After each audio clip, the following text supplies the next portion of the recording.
saying like, I was like, thanks, you know, thanks for what you've done, thanks for reporting him missing, but obviously not knowing anything else at that point. You know, I was just saying like, because she's only a kid herself, she's only 18, you know, and I said like, thanks for reporting it, but then obviously after that it was like just so many questions. It was just like thinking like, if you knew his location, well, you know, why didn't you just go to it? But I don't want to change anything, and I just drive myself insane thinking about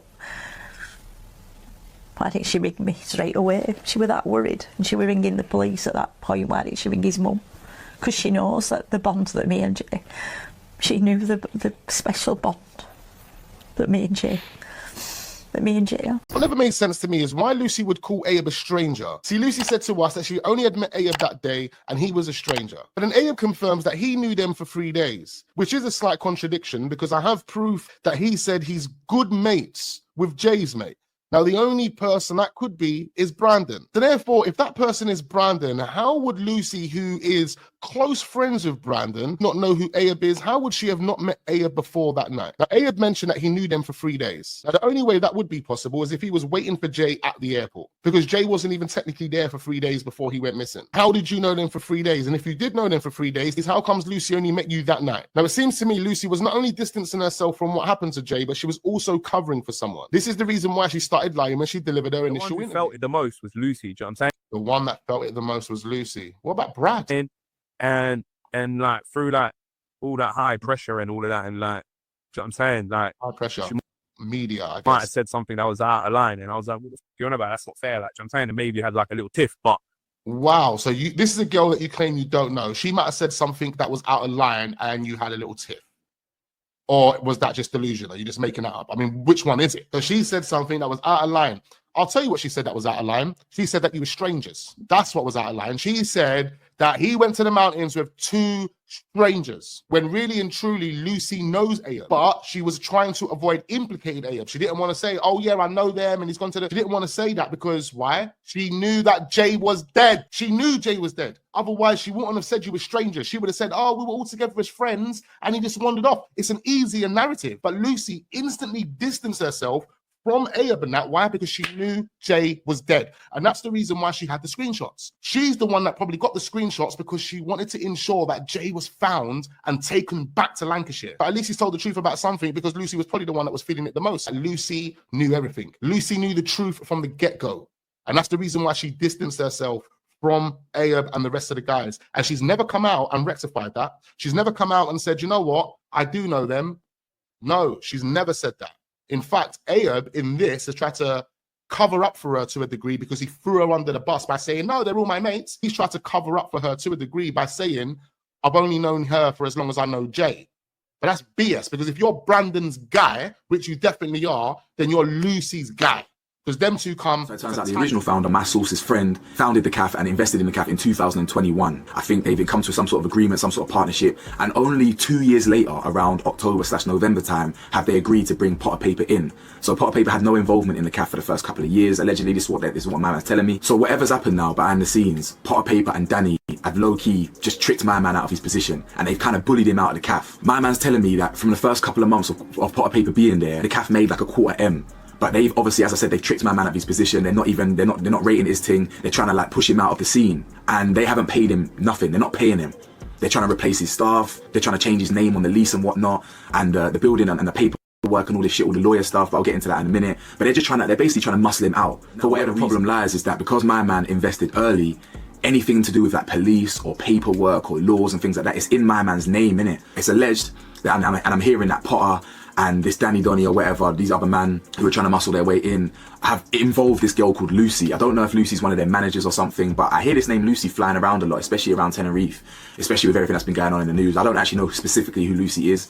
I don't know her surname. I wouldn't put her surname out there anyway. I don't know, but apparently they tried to use this Lucy girl to kind of like exchange the name on the paperwork without the actual owner being there. And we know that's dodgy, man. We know that's booky. Yeah, if you're going to exchange names, if you're going to exchange property or ownership of something, the person who actually owns it has to be there. there, but apparently they're really trying to trick man out and like get the paperwork swapped over without man actually being there and all these things, right? And it turns out the guy can't even, because the guy ain't been paid, he can't even afford to stay out there no more. So he's had to basically bounce out to Jamaica.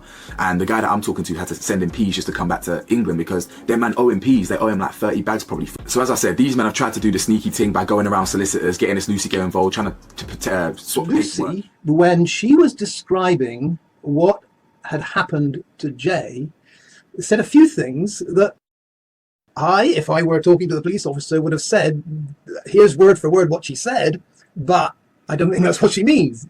You know, maybe we need to ask, maybe you need to ask this again.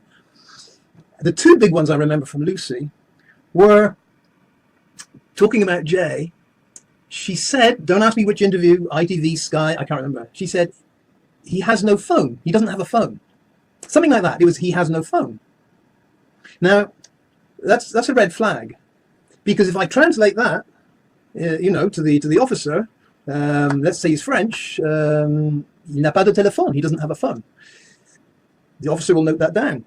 But then he should say, does she mean he doesn't have a phone or the phone was dead? The phone needed charging. So that's where you offer it back to the person. Is that what you mean? He didn't have a phone. That's what you said. Or do you mean his phone needed charging? He had a phone, but he couldn't use it. So in that situation, what Lucy said, I don't believe was correct, or it wasn't what she meant to say, but it might have been the truth. This is why you've got to have both there and offer Lucy that opportunity to correct herself. And by the way, if Lucy corrects herself and says, no, I meant he had a phone, but he couldn't use it, it wasn't charged, that's fine. But that might come back to haunt Lucy, because subsequently, if it turns out that Jay didn't have a phone, she then corrected herself with a lie. So luckily for Lucy, she wasn't. She was just being interviewed by a reporter. But had she sat down and said that with a real detective, real police force, not the Guardia Civil, she would have created a problem for herself, possibly there. And she followed that up with, this is going to seem so minor to you, but she said, Jay said he needed a drink. I would swear those were her exact words in one interview. He needed a drink. That's bizarre too. I would never say that. I would say Jay said he needed to get some water or he was very thirsty.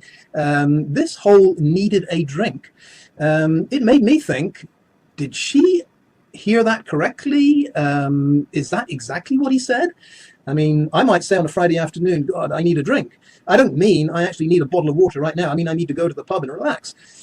This sounds a bit strange, but remember the call before, Brad was very lighthearted and they were laughing and joking. Wouldn't surprise me if Jay had said, God, I'm in the middle of nowhere. I need a drink. Like, you know, maybe there's a bar at the bottom of this ravine. Ha. So I don't know. Maybe he repeated that to Lucy and Lucy didn't get sarcasm. Who knows? But you would have to report word for word. He said he needed a drink. Again, if I were interpreting for a police officer, I would say she said, il a eu besoin de quelque chose à boire. He needed something to drink. And in French, that comes out the same way. It's like, well, does he mean he needs to, you know, get a beer or a tequila, or does it mean he's thirsty?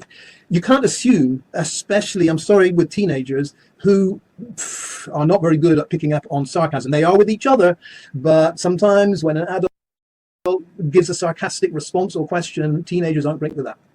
I would just put an asterisk next to what Lucy says sometimes, because it could be she's saying word for word the absolute truth, but she wants us to think some slightly different meaning. This article that I found, published on the 19th of June, it was published by the Daily Express. It says here that Lucy Law echoed fears already voiced by Jay Slater's mother that the apprentice bricklayer from Lancashire has been kidnapped. They're basically saying Lucy has echoed what Debbie Duncan is saying, and Jay has been kidnapped. She says it has been 3 days now since he was last seen, and the more time goes on, the more I'm sure he has been taken. At first, I wasn't so sure, but now I'm convinced. She says, he is not stupid. If he left the house on his own, he would have walked to the road and then he would have tried to flag a car down or stop someone for help. The more time passes and he has not been seen, then the more we are convinced he has been taken by someone and is being held against his will. The whole thing is just so weird. Someone must have seen him. We are all extremely worried,